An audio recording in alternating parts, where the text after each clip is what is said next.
Welcome to the Study Samurai podcast brought to you by StudySamurai.com and the Study Samurai Library online resource. We provide high school students and their teachers and parents all they need to achieve their personal best in the high school years.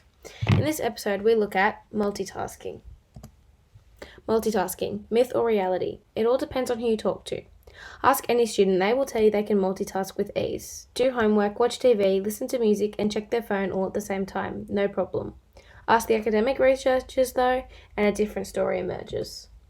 Dr. Larry Rossen, Professor of Psychology at California State University, explains that what is actually occurring in this multitasking is task switching.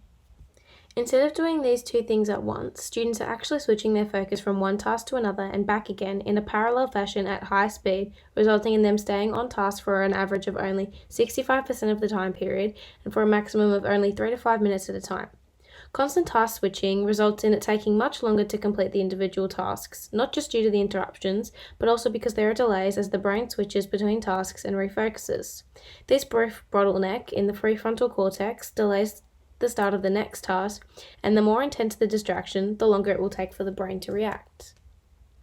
A study conducted by Dr. Rossen's team sent varying numbers of text messages to students in a lecture and then tested the students on the content of that lecture. The results were surprising. It was not the number of interruptions that negatively impacted the results, it was the time taken by the students to react to the interruptions. Students who responded immediately performed worse on the test. Those who considered when to check the message and respond, i.e. in a part of the lecture they deemed less relevant, performed significantly better.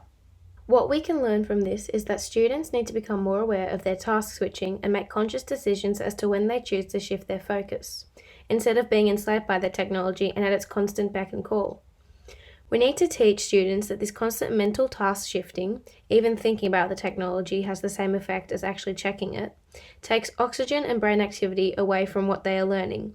We need to convince our students that it is okay and even necessary to wait, that they don't have to respond immediately and do have the ability to delay their check-in with the cyber world. It is all about learning that we can control our selective attention and choose to ignore distractions. We need to train the brain to stop thinking constantly about technology. However, resistance for too long can create anxiety and a fear of missing out, creating conscious partial attention in students as oxygen is diverted to activate and maintain thoughts about social media at the expense of classroom material. Dr. Rossen's team has determined the best approach for students who find it difficult to pull back from their technology devices is to set an alarm on their phone for short, regular tech breaks.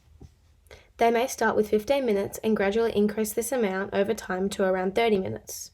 The phone will be face down on their desk or on silent mode or off, and when the alarm rings, they let themselves check messages and status updates for a minute or two and then set the alarm again.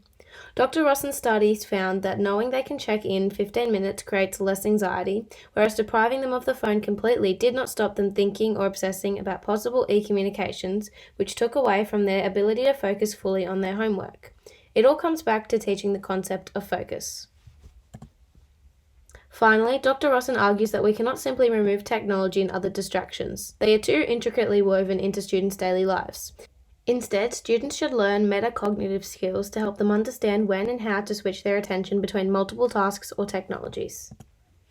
That's all for today's episode of the Study Samurai podcast. Go to StudySamurai.com for more episodes and resources, including a free presentation and more information about how your school or family can subscribe to the online Study Samurai library.